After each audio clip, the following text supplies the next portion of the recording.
이것이 먼저 있어야 우리가 하나님께 돌아갈 수가 있습니다. 자, 이렇게 부흥에 대한 이야기를 했는데 오늘은 이제 하박국이 유대가 멸망하기 전입니다. 아직 바벨론이 침공하기 전이죠. 그랬다고 한다면 오늘 본문은 이 내용의 후편이에요. 그러니까 하나님의 말씀을 받았잖아요. 하나님, 우리 백성 고쳐주세요. 근데 두들겨 맞고 포로로 잡혀갔다가 돌아온다 라고 얘기했으면 정말 그랬는가 확인해야 됩니다. 여러분에게도 제가 기도한 내용이 어떻게 결과로 나타났는지 꼭 확인하십시오. 그래야지 뭘 알아요? 하나님이 그래야 살아계신지를 알죠. 우리 하나님 그거 하시는 분이에요. 나는 하나님이다. 나는 전능하신 오늘도 살아서 역사하는 너희의 기도를 듣는 하나님이다. 그러니까 너희 기도해라. 내가 들어주겠다. 기도만 하라는 거 아니에요. 뜬구름 잡으라는 거 아니에요. 하나님께 기도한 내용이 어떻게 이루어졌는가 내가 보여주면서 살아계신 하나님을 너에게 보여주겠다. 이게 있단 말이죠. 그럼 여러분도 기도하면 기도가 어떻게 이루어졌는지 다 보셔야 돼요. 그리고 하나님의 말씀도 당신이 약속하셨으면 그 약속이 어떻게 이루어졌는지 확인해야 돼요. 근데 이제 성경 내용이 워낙 많다 보니까 이렇게 설교로 하나하나 찝어주지 않으면 이게 어떻게 됐을까? 궁금하지만 찾을 길은 별로 없죠. 그죠? 그래서 오늘 다음 편인 스가랴서를 얘기합니다. 스가랴서는 이제 바벨론의 침공을 받아서 성전까지 다 무너졌던 그 유다에게 이제 부흥의 노래를 불러주고 있습니다. 바로 무엇을 통해서냐면 하나님이 보내신다고 약속하신 메시아를 통해서예요. 오늘 본문에 메시아라는 단어 안 나왔죠, 그죠? 자, 여전히 우리가 다루고 있는 본문은 구약 성경이지만 구약 성경에는 놀랍도록 예수 그리스도가 담겨 있습니다. 그래서 제가 구약을 전공하고 구약을 좋아하다 보니까 본문을 자꾸 구약을 잡지만 사실은 구약 안에서 뭐까지 연결을 해야 돼요? 신약이신 예수님까지 연결이 돼야 돼요. 그렇지 않으면 반쪽짜리밖에 안 돼요. 그래서 오늘 이 말씀, 구약에 예수님 오시기 500년 전에 선포된 이 스가랴의 말씀이 어떻게 여러분에게 응답이 됐고 오늘 우리를 어떻게 부르시는지 살펴보시면서 정말 하나님께서 이 모든 일 후에 갑절이나 갚아주시는 이 은총을 누리면서 부흥의 시대를 걸어가는 저와 여러분이 모두 되기를 예수님의 이름으로 축원합니다. 자, 오늘 내용이 약간은 신학적인 부분이 있어서 여러분 정신 똑바로 차리고 들으셔야 됩니다. 제가 어제부터 계속 준비하면서 오늘 설교가 긴데 설명할 내용이 많다는 얘기예요. 본문은 지금 넉 절밖에 안 되잖아요, 그죠? 자, 하나씩 한번 살펴볼 겁니다. 갑절이나 갚을 것이라. 첫 번째는요, 왕이신 그리스도의 오심이 부흥입니다. 뜬금없죠? 분명히 갑절이나 갚을 것이라 그랬는데 첫 번째 대지는 왕이신 그리스도께서 오시는 것이 부흥이다. 자, 9절 말씀 한번 다시 한번 읽어볼까요? 9절 말씀 아주 눈익은 말씀인데 여러분 한번 읽어봅니다. 시작.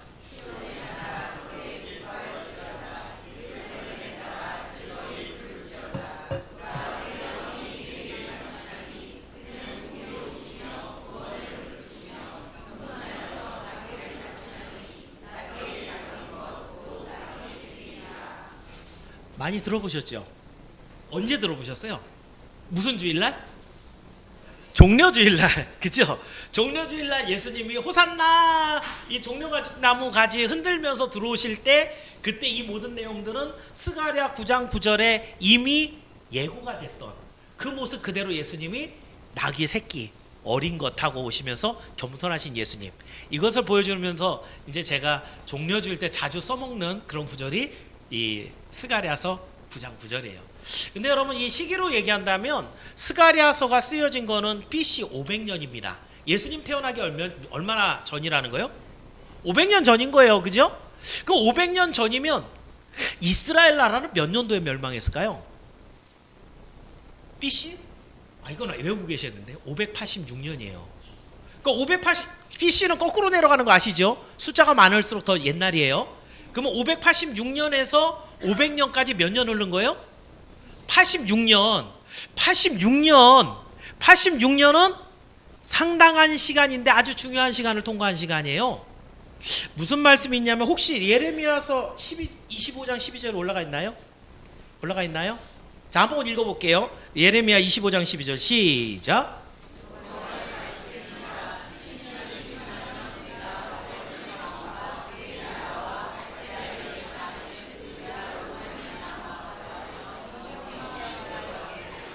지금 어느 나라를 때려준다는 거예요? 바벨론의 왕과 그의 나라 갈대아 땅, 그 죄악으로 말미암아 어떻게 하신다? 영원히 폐허가 되게 하신다. 이스라엘 누가 멸망시켰어요? 바벨론이 그랬죠. 실질적으로 때린 매는 바벨론이었어요. 근데 그 바벨론이 제국인데, 우리나라도 조선 세우면 500년은 가잖아요. 제국을 세웠으면 몇백 년은 가야지 맞잖아요. 근데 바벨론이 예수님 하나님의 나라 이스라엘을 때려줬는데 좀 세게 때렸어요. 하나님이 원했던 것보다. 그래서 하나님이 몇 년 만에 끝장을 내버려요? 70년 만에. 여기 있는 대로 바벨론을 그 모든 것을 폐허로 만드는데 70년이 지나면 이랬어요. 그럼 586년에 멸망했으니까 지금 스가랴 선지자가 얘기하는 때는 500년이니까 70년이 넘었죠. 당시에 바벨론은 그래갖고요, 이미 역사 속에서 흩어져서 자취를 감춰가고 있을 때예요. 그래갖고 하나님께서 이 하나님의 놀라우신 은혜, 바벨론을 때려서라도 어떻게 한다고요? 바벨론으로 때려서라도 어떻게 한다? 이스라엘 백성들을 돌아오게 한다. 이스라엘 백성들의 모든 나라가 무너지고 성전도 깨뜨려지고 다 잡혀갖고 포로로 가고 내 자식들이 눈앞에서 죽는 이런 어마어마한 슬픔과 아픔을 통과하지만 70년이라는 시간이 지나서 하나님을 섬기는 것이 얼마나 중요한 일인가를 포로지에서 바벨론에서 깨닫고 너희들로 하여금 돌아오게 하는 시간, 몇 년 잡았다는 거예요? 70년. 그 70년이 지금 지난 거예요. 그리고 나서 이제 오늘 본문 다시 9절에 보시면 시온의 딸과 예루살렘 딸을 부릅니다. 시온의 딸아 크게 기뻐해라. 예루살렘 딸아 즐거이 부르라. 여기 딸이라고 하는 단어 바트라는 단어고요. 이스라엘의 백성들, 이스라엘을 부를 때 보통 이 딸아 이렇게 부릅니다. 그럼 여러분 시온하고 예루살렘이 어떤 차이가 있을까요? 장소들로 얘기하면 예루살렘이 시온이에요. 그 딴데 시온에 있는 사람이 따로 있고 예루살렘이 따로 아니에요. 근데 어감의 차이가 있어요. 시온이라고 부르면 성경에서 시온이라고 부르면 왕의 통치하는 곳을 얘기해요. 그러니까 시온의 딸 그러면 무슨 얘기예요? 왕의 통치를 받고 있는 진짜 왕은 누구세요? 하나님이에요. 그러니까 지금 시온의 딸 그러면 누굴 얘기하는 거냐? 하나님을 왕으로 섬기고 왕에게 하나님을 왕으로 세워서 하나님의 통치를 받고 있는 이스라엘. 예루살렘은 그러면 어떤 의미가 있을까요? 예루살렘에 물론 왕이 살았어요. 거기 왕궁도 있고. 근데 예루살렘에는 더 중요한 게 있었어요. 뭐가 있었어요? 성전이 있었어요. 그러니까 예루살렘의 딸 그러면 거기 안에 무슨 의미가 있냐면 하나님을 나의 신으로 섬겨서 하나님께만 예배하는 이런 뜻이 있어요. 그러니까 시온의 딸 즐거워해라. 예루살렘 딸 기뻐해라. 그 의미가 뭐라는 거예요? 야 너희 이스라엘 사람들아 이제 너희가 정신 차렸지? 하나님이 왕이야. 하나님의 통치를 받아야 돼. 야 하나님이 하나님이야. 하나님을 섬겨야 돼. 너희는 어떻게 해라? 기뻐해라. 기뻐해라. 지금 기뻐할 만한 상황이 됐어요? 아직도 포로에 살고 있잖아요. 그죠?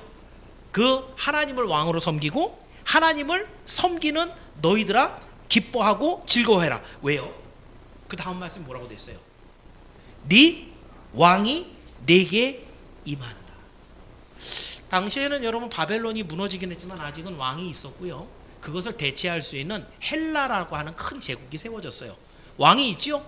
근데 지금 현재 이스라엘은 왕이 아니에요. 자기 나라에는 왕이 없다고요. 그런데 시온 백성, 이스라엘 백성에게 지금 기뻐해라. 왜냐하면 네 왕이 올 것이다. 이 왕이 어떤 왕이에요? 여러분이 읽은 대로 보니까 공의롭고 겸손하고 평화의 왕이에요. 이 왕이 와셔서 전쟁을 끝장을 내는데 여러분 왕이 와서 전쟁을 끝장내려면 어떻게 해야 돼요? 여러분 생각엔 어마어마한 힘의 군대를 가지고 오고 싹 평정해버리면 전쟁이 끝나죠. 근데 여러분이 읽은 성경은 지금 그렇게 얘기를 안 하고 있는 거예요. 지금 읽었던 내용의 10절 내용에 보면 전쟁은 이렇게 끝난대요. 자, 10절 한번 읽어볼게요. 본문 10절 시작.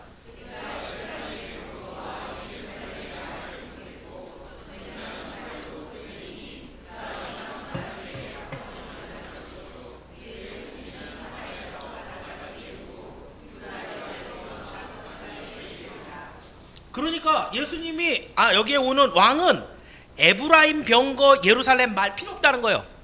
전쟁을 하는 활도 다 끊어버린다는 거예요. 그러고 나서 그러면은 그냥 우리는 죽었습니다 하고 끝나는 게 아니라 그 다음 말씀을 보니까 이방 사람에게 화평을 전한다, 평화를 전한다. 그래서 그의 통치가 평화를 전했는데 그의 통치가, 그의 다스림이 어디까지 미친대요? 바다에서 바다까지, 유브라데 강까지, 땅 끝까지. 이해가 안 가는 거죠. 여러분, 이런 구조를 유대인들이 알고 있었다고요. 그런데도 불구하고 전쟁이 그렇게 끝나요? 안 끝나요? 안 끝나잖아요. 전쟁은 때리는 놈이 있으면 나도 맞든지 아니면 맞서 싸우든지 그래야 되니까, 전쟁이 끝나려면 오늘날도 군사 대국이 돼서 우리가 전쟁 억지력을 가져야 된다는 얘기를 하죠. 그죠? 우리도 힘이 있어야지 전쟁이 안 난다는 거예요. 그게 어떻게 보면 힘의 논리에서 맞는 얘기예요. 근데 하나님의 방식은 그게 아니라는 거죠. 이스라엘 사람들은 우리 왕이 다윗과 같은 왕이 와서 우리나라를 지켜주고 우리나라를 이기게 해서 다른 나라를 다 점령하고 우리 나라를 세울 거예요. 이렇게 전쟁이 끝낼 거라고 생각했어요. 그런데 전쟁은 그렇게 끝날 수가 없습니다.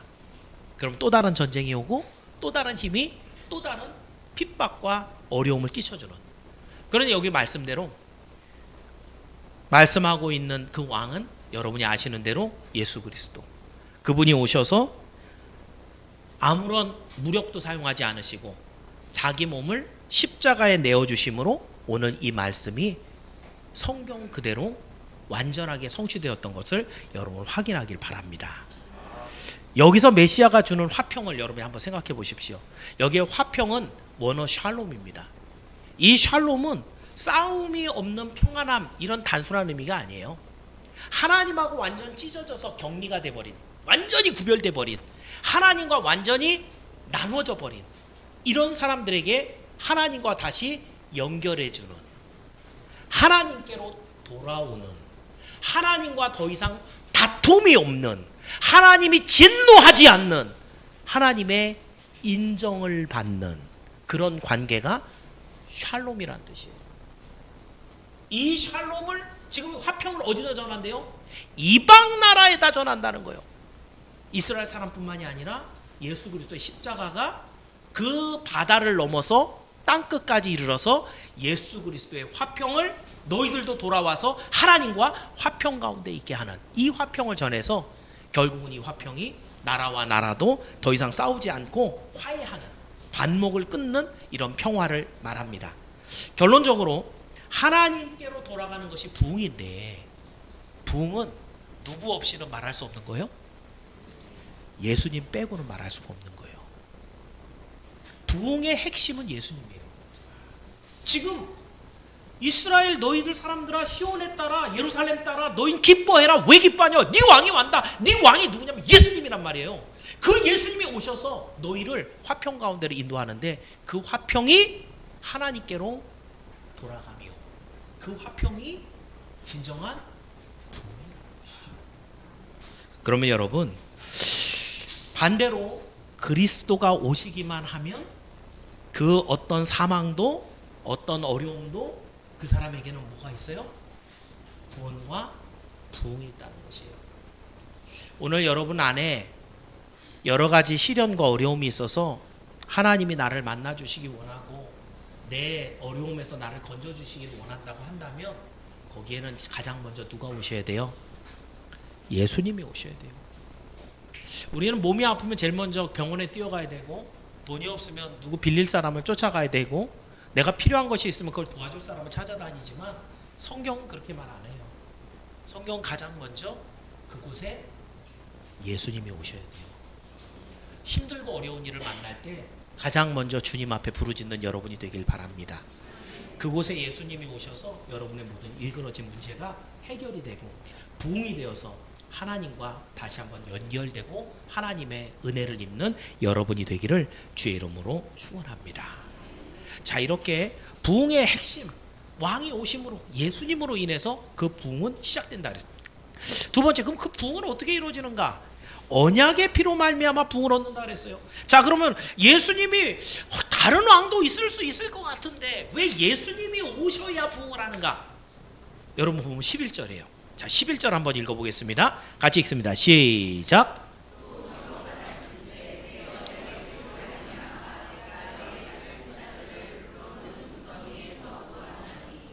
여러분 여기에 문단이 한번 바뀐 거 아시죠?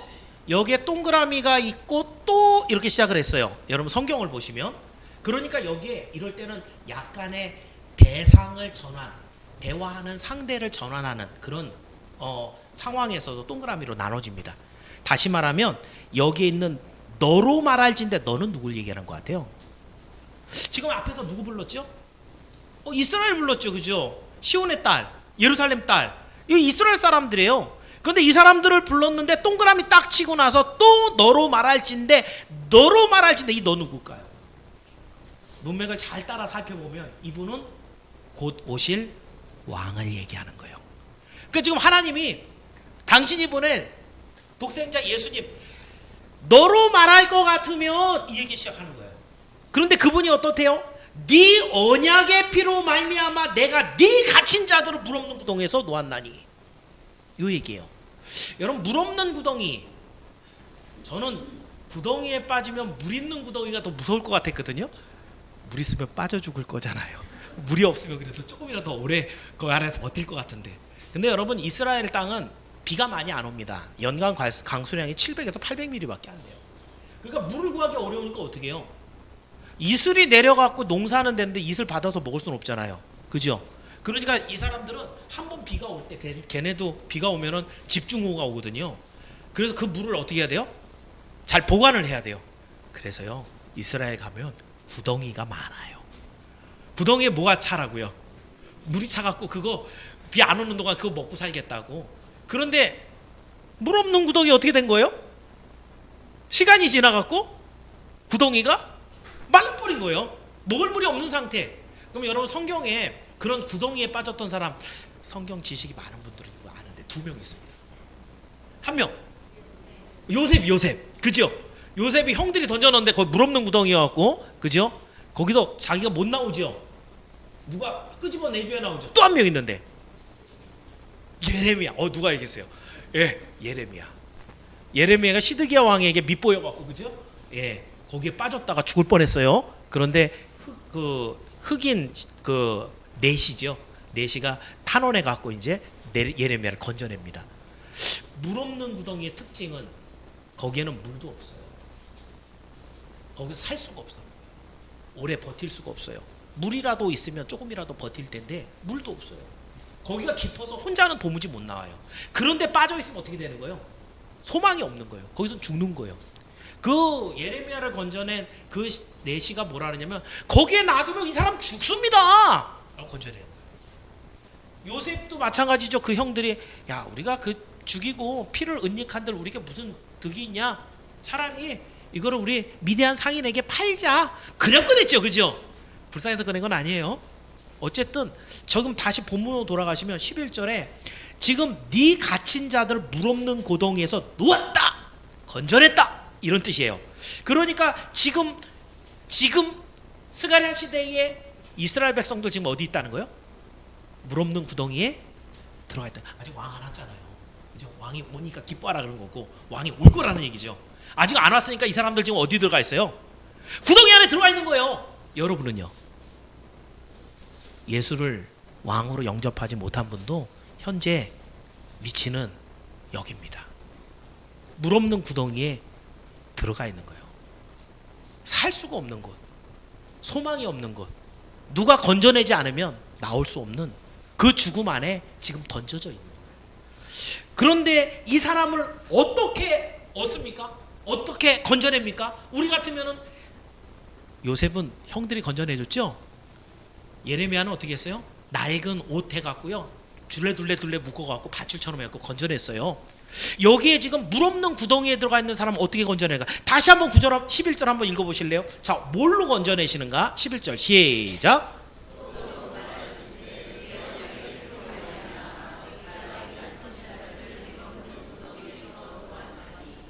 뭘로 건져냈어요? 여러분 이거 읽으면서 이거 눈에 확 들어오셨어요?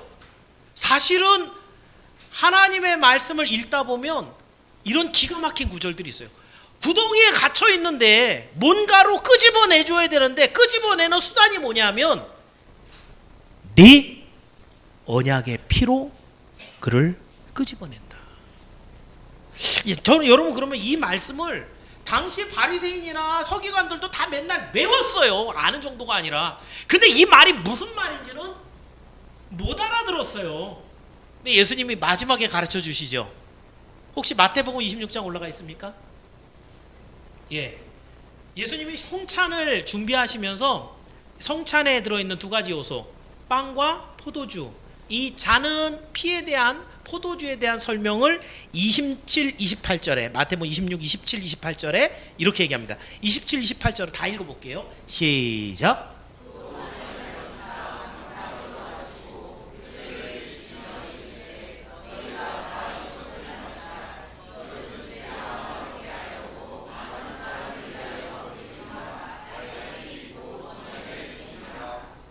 아멘.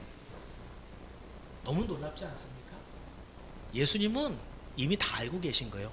당신이 오시기 500년 전에 이 예언이 스가랴를 통해 선포가 됐어요.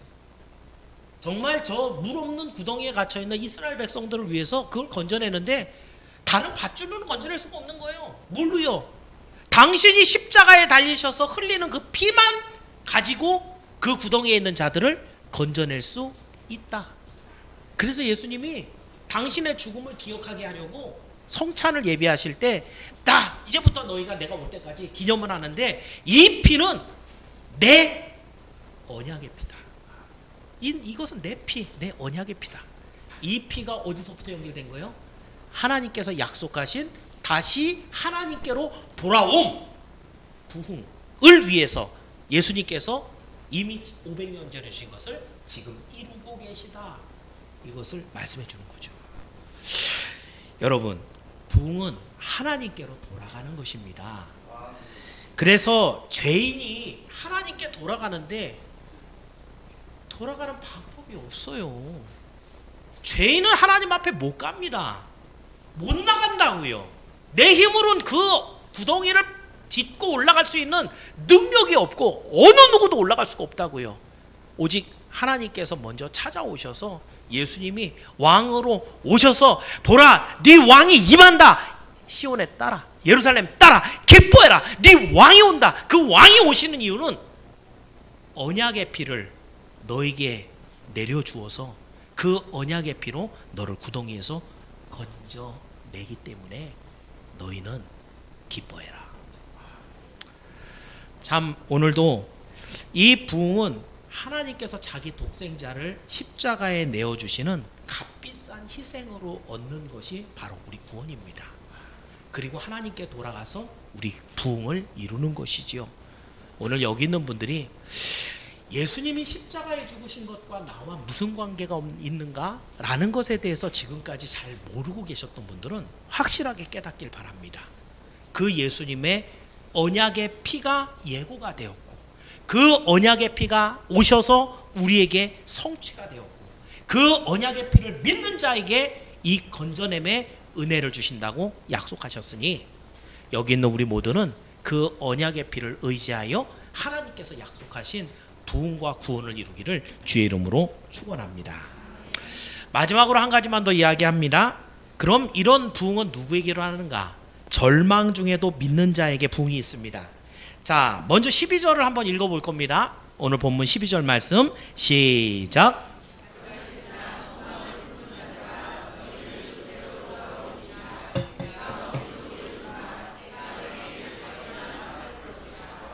아멘. 근데 여러분 이제 이 당시에 그러면 이스라엘 상황은 어땠을까요? BC 500년 정도면 1차 포로 기한이 이루어졌어요. 그때 돌아온 사람이 스룹바벨과 예수아라는 사람이었고요. 돌아와서 뭐 했어요? 성전을 재건했어요. 하다가 중단했죠. 누가 그거를 독려해 갖고 다시 짓게 했어요? 학계. 안 하니까 학계. 그죠? 학계와 스가랴를 통해서, 오늘 본문에 있는 이 스가랴를 통해서 하나님이 메시지를 주어서 중단되어 있던 성전을 재건하게 합니다. 그리고 성전을 통한 예배가 회복이 되었어요. 그런데 그 다음 2차 포로기한은 에스라가 돌아오죠. 458년. 즉 지금 500년 이후에도 한 40년 뒤에요. 그러니까 지금 1차 포로만 돌아온 때가 스가랴서가 기록된 때예요. 그때 당시에 그러니까 성전은 재건이 되었는데 예루살렘에 돌아와 있는, 가나안에 돌아와 있는 이스라엘 사람들의 숫자가 얼마나 됐을까요? 예, 성경을 보시면 알아요. 거기 뭐 한 5만여 명 됩니다. 그럼 여러분, 이스라엘이 광야에 몇 명 있었어요? 남자만 60만 명이었잖아요. 그죠? 5만 명이면 많이 돌아온 거예요? 조금 돌아온 거예요? 돌아올 사람이 많아요? 돌아온 사람이 많아요? 돌아와야 되는 사람이 많아요? 아직 돌아와야 되는 사람이 많지요. 지금 이 말씀인 거예요. 지금 돌아와서 하나님 앞에 예배를 드리는 사람도 딴짓하는 사람 많았지만 그래도 돌아왔잖아요.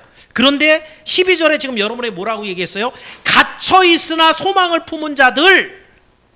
지금 예루살렘에 돌아와서 그나마 믿음의 공동체를 이루고 폴에서 잡혔던 자들의 모임, 이래갖고 사로잡혔던 자의 모임, 그래갖고 공동체를 이루고 있었던 이스라엘 말고 아직 가나안 땅에서 흩어져서 하나님의 회복하심, 하나님께서 돌아오게 하심을 나름대로 기다리고 있는 사람들에게 하는 말씀이에요. 여기에 이들을 갇혀 있으나 소망을 품은 자들. 소망이라는 단어가 핫티크인데요. 여기에 기대하다 참을성이 있다. 즉 어려운 상황. 포로지에 있으니까 뭐 살기 좋겠어요? 우리도 일제 치하를 통과해 봤지만 뭐 여러 가지 조건 되고 뺏어가면 끝장이잖아요. 우리가 내 거 왜 가져가요? 이렇게 할 수가 없죠. 그런 상황을 지금 계속해서 바벨론에서 이스라엘 백성들은 살고 있습니다. 이들에게 이렇게 힘들고 어려운 상황이도 끝까지 포기하지 않고 믿고 있는 사람. 뭘 믿어요? 하나님을. 정확하게는 하나님의 무엇을 믿어요? 약속을 믿고 있는. 그 약속을 믿고 있는 사람들에게 하나님 말씀하시는 거예요. 갇혀 있으나 소망을 품는 자들. 믿음의 사람들을 말하는 거죠. 여러분, 이 믿음이라는 단어 안에도 사실은 여러 가지 단어가 의미가 있는데 조금 이따 얘기할게요. 자, 여기 돌아올 요새, 레비차론이라는 건 군대 용어고요. 함락시킬 수 없는 그런 난공불락의 처소. 본문에서는 하나님을 말합니다. 그러니까 하나님께로 돌아오라는 얘기죠. 이 말씀을 오늘 여기 보니까 내가 오늘도 이르노라. 분사형이고요. 오늘도 변함없이 시대가 지나도 현재형이라는 얘기예요. 다시 말하면 당시에 있었던 스가랴 시대의 백성들에게만 돌아와. 내가 너희의 요새가 될 테니까 여전히 힘들고 어렵지만 소망을 잃지 않고 나를 믿고 내 약속을 믿고 있는 너희들 돌아오너라. 이 요새로 돌아오너라. 이 말씀이 스가랴 시대 사람들에게 뿐만 아니라 분사형으로 오늘 여러분에게 똑같이 현재형으로 주어져 있다는 얘기예요. 그래서 이 바벨론에 있는 사람들에게 다 가나안 땅으로 돌아오라고 하는 것처럼 오늘 우리 성도들에게는 뭐라고 얘기하는 거예요? 죄와 사망으로 완전히 죽어있는 너희들의 각각의 삶의 처소에서 지금 어디로 오라? 하나님께로 돌아오라. 내가 너희를 지금 부른다 라고 말씀하시는 거죠. 자, 그렇게 돌아오면 오늘 얘기하려는 건 요거예요. 돌아오면 어떻게 하신대요? 맨 끝에 어떻게 해주신대요? 내게 갑절이나 갚을 것이라. 갑절이 또 나왔죠. 그죠? 생각보다 성경에 갑절이라는 단어가 자주 나옵니다. 근데 여기에 갑절이라는 단어는 엘리사가 얘기했던 갑절하고는 다른 말입니다. 거기에서 갑절은 단어가 쉐나임이었고요. 장자에게 주는 분깃이라 해서 제가 저기 앞에 율법서에서 하나 여러분 찾아갖고 너희 미워하는 자에게도 갑절을 줘라 라고 하는 얘기를 드렸어요. 오늘 본문에 있는 갑절은 똑같이 우리말로는 갑절로 표현을 했지만 원어는 미시네입니다. 그냥 2배라는 뜻이에요. 이건 2개를 줘라 라는 얘기예요. 예를 들면 어떤 의미냐면 욥이 고난당했죠. 회복했죠. 회복하고 나서 하나님이 얼만큼 다시 줬어요? 갑절로 줬죠. 요때 갑절. 요거는 딱 두 배 되는 거죠. 뭐 요셉 욥이 그래갖고 거기서 하나님의 어떤 장자의 명분을 갖고 뭐 무슨 일을 감당 이런 거 없죠, 그죠? 거기는 이전에 있었던 어려움에 대한 두 배. 여기 갑절은 그래서 두 배 풍성한 보상 이란 뜻이에요. 자, 그렇다면 여러분 갑절로 갚았다 그러면은 지금 이스라엘은 뭘 당한 거예요? 두들겨 맞았죠. 누구한테? 바벨론에게. 그럼 갚으려면 누구한테 갚아야 돼요? 일단 바벨론에게. 그러니까 하나님이 이 갑절의 의미를 얘기하는 거예요. 하나님이 갚아주실 때 원수에게 네가 원한 쌓인 것 이거를 내가 바벨론에게 갑절로 갚아주겠다 이런 얘기예요. 근데 손해는 누가 봤어요? 내가 봤죠. 그죠? 뺏기고 어렵고 힘들고 이랬으니까 또 난 뭘 받아야 되는 거예요? 보상을 갑절로 받아야 돼요. 이 갑절이라는 의미가 두 가지로 여러분이 다 있다는 거예요. 여러분의 힘들고 어렵게 한 대상에게는 하나님이 구약에서는 아주 정확해요. 원수에 대한 두 배로 갚아버리는. 나중에 영적으로 되면은 어떤 원수 갚음이 되는 거예요? 오늘 여러분이 교회 나오는데 여러 가지 유혹과 힘든 일이 있었다. 그럼 그 뒤에는 누가 있어요? 마귀가 있죠. 하나님이 마귀를 미워하시고 그 어떤 변명도 듣지 않는 이유는 뭐예요? 하나님께 마귀는 왼수거든요. 그죠? 그래서 마귀에게는 변호의 기회가 없어요. 정말 꺼지지 않는 유황불못에 던져지는 것이 아예 정해져 있어요. 그 정해져 있는 모든 것들을 감당할 때 하나님께서 우리에게 행했던 모든 것들에 대해서 갑절로 갚아주신다. 그러니까 여러분이 지금 저 마귀를 어떻게 원수를 갚지? 이런 생각하는데 여러분은 못 갚아요. 마귀를 어떻게 때려줄 거예요? 그죠?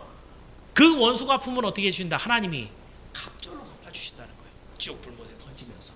그런데 수고하고 애쓰면서 여러분 흘렸던 눈물, 내가 희생했던 모든 것들, 정말 쌓여있는 한 이런 것들을 우리 하나님이 보상을 해주시는데 뭐하면? 하나님께로 돌아오면, 하나님께서 주시는 구원을 얻고 하나님이 원하시는 부흥을 이루면 우리에게 갑절로 갚아주시는데, 여러분 욥을 생각하시면 쉽겠죠, 그죠?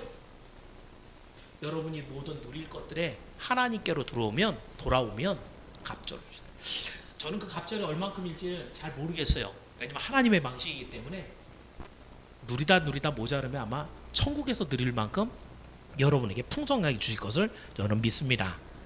어쨌든 여러분 오늘 이 본문의 말씀에 한번 정리를 해보시자고요. 남유다가 하나님을 떠났어요. 우상 숭배했다고요. 하나님이 그래서 화가 나셨어요. 그죠? 그래서 어떻게 했어요? 하박국 선지자가 물어봤는데 내가 때려줄 거야. 그래갖고 누굴 때렸어요? 바벨론을 갖고 때려줬어요. 그런데 지금 이 패턴이 지금 사사기 패턴하고 비슷하게 간다는 거 아셔요? 예. 이스라엘 백성들이 그걸 알고 이제 하나님 앞에 엎드려서 하나님 잘못했어요. 바벨론 그 흩어진 곳에서 하나님 우리를 용서해 주시고 우리를 회복시켜 주세요. 지금 간구하는 기도와 하나님 앞에 돌아가려고 하는 여러 가지 시도들이 있을 때 하나님은 사사기에서 뭘 세워요? 사사를 세워서 구원하셨더라. 사사의 본질적인 구원자이신 누가 오시는 거예요? 우리 왕 예수님 오시는 거예요. 그 예수님이 오셔서 다 물리쳐 주시고 다 이겨 주시고 우리를 다시 회복시켜 주시는데 우리의 거할 땅 하나님의 나라 천국으로 우리를 인도하신다. 지금 이 패턴이 연결되고 있는 것을 여러분 깨닫길 바랍니다. 여러분 그래서 성경은 어디를 펴나 똑같은 얘기예요. 우리 예수 그리스도께서 우리의 모든 죄를 대신 짊어지시고 이 모든 것들을 이기셨다. 그래서 우리를 회복시켜서 하나님께로 돌아가게 하신다. 성경을 읽었는데 이걸 발견하지 못하면 그 사람은 예수 잘못 믿은 거예요. 어디를 봐도 예수님의 구원이 나올 수밖에 없습니다. 결론적으로 누가 부흥을 얻습니까? 누가 구원을 받습니까? 여기에 보니까 갇혀 있으나 소망을 품은 자들, 축복 많이 받고 형통의 길을 걸어가다가 예수님이나 믿어볼까? 라고 오는 사람들은 많지 않아요. 우리 그랬으면 좋겠죠, 그죠? 막 형통하고 막 잘 되고 근데 여기 잘 되는데 왜 이렇게 잘 되지? 하나님이 도와주시나? 예수님이나 믿어볼까? 이러다 예수님 믿어야 되겠네. 이런 케이스는 거의 없다는 거예요. 여러분 생각할 때 이런 일이 잘 일어날 것 같아요? 근데 하나님께서는 우리의 죄로 인해서 우리를 때때로는 징계도 하고 우리를 시험의 자리로 넘겨줄 때도 있어요.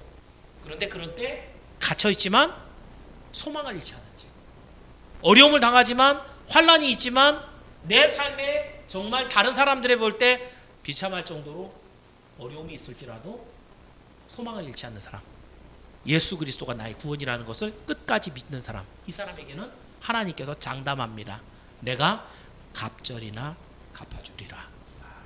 여러분에게 이런 갇혀있으나 소망을 끝까지 품는 자들이 되셔서 여러분이 하나님이 약속하신 갑절의 부흥을 다 누리게 되기를 주의 이름으로 축원합니다.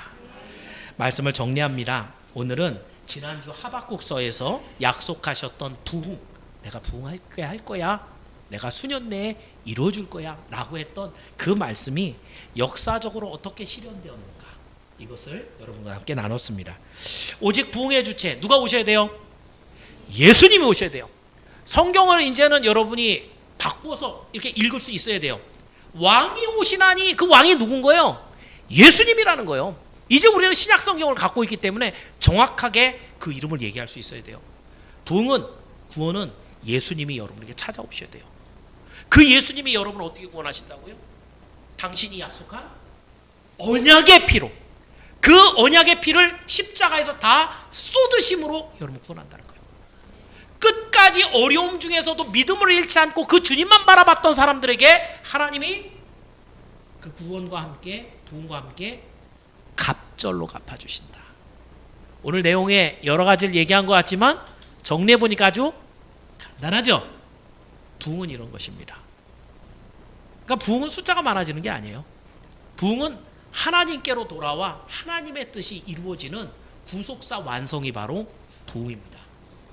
그래서 여러분, 제가 여기다 마지막에다 이런 얘기를 써놨어요. 오랜 시간 신앙생활을 하는 사람들이 종종 매너리즘에 빠집니다. 침체된다는 얘기죠. 왜 그런가?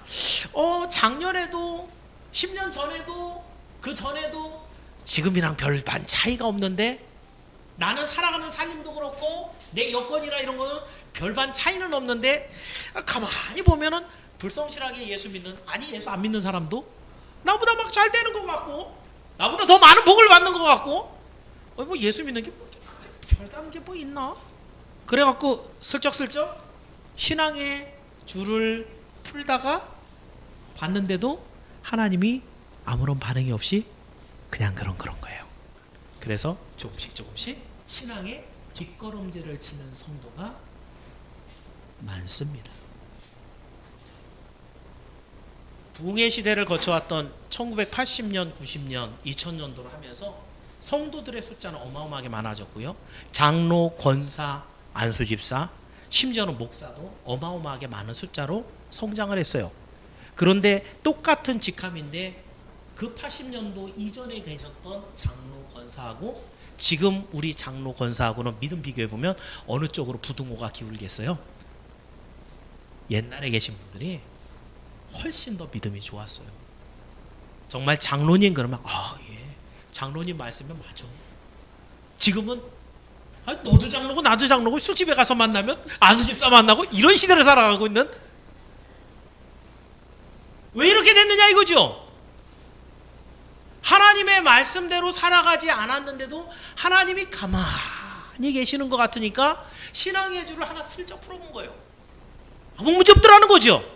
하나 더 풀고 하나 더 풀고 점점 뒷걸음질 치고 있는데 자기 자신을 판단하지 못하고 점점 세상 속으로 가면서 세상의 즐거움을 누리고 세상에 돈 많이 주면 좋아하고 세상에서 높여주면 좋아하고, 이러다가 하나님하고는 점점 멀어지고 세상하고는 가까워지는, 지금 우리가 겪고 있는 시대는 바로 이 시대입니다.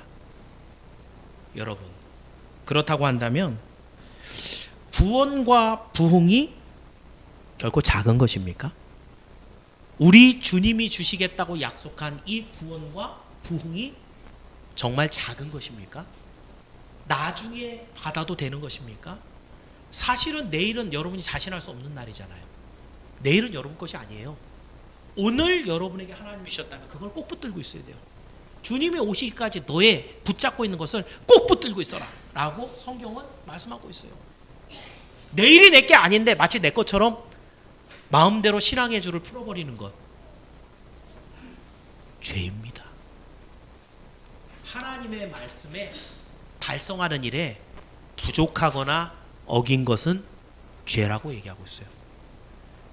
장로가 장로답지 못하고, 권사가 권사답지 못하고, 성도가 성도답지 못한 것은 부족한 것이에요. 그건 죄예요. 죄의 원어가 그렇단 말이에요. 그렇다고 한다면 여러분, 오늘 우리는 다시 한번 우리 자신을 돌아봐야 돼요. 예수님은 약속하셨잖아요. 자기의 언약의 피로 구원하시겠다고. 이루셨잖아요. 그 십자가에 죽으셨잖아요. 그래서 우리에게 가장 큰 선물, 구원과 부흥을 주셨잖아요. 그럼 그걸 꼭 붙잡고 있어야 되는 거예요. 어느 누가 뒷걸음질을 하더라도 나는 그 자리를 지켜내고 있어야 되는 거죠. 어느 누가 에이, 예수 믿는 게 다 그렇지, 혼쭐을 내주세요. 예수님 믿는 게 어떻게 다 그렇습니까? 생명을 걸고 그 무엇보다 귀한 믿음을 붙잡고 살아가는 그 사람이 왜 세상 사람하고 똑같습니까? 하나님 나라에 갈 때 그 사람은 하나님의 눈에 반드시 보이고, 그 사람을 하나님이 옳다 하고 당신의 자녀 삼아서 왕 같은 자리에 올려줄 사람이 어떻게 똑같습니까? 오늘도 세상 유혹에 넘어가지 마십시오. 그 뒤에는 마귀가 있어요. 그 마귀는 결국 하나님의 진노를 받아 갑절로 보응을 받을 자들이에요. 오늘 우리는 하나님의 부름을 받은, 하나님의 구원과 부흥을 얻은 자들, 그래서 그 구원의 줄을 끝까지 붙잡고 오늘도 믿음의 연단을 통해 하나님이 주신 이 부흥을 더욱더 빛낼 수 있는 여러분의 삶이 되길 주의 이름으로 축원합니다. 기도하겠습니다. 하나님 감사합니다.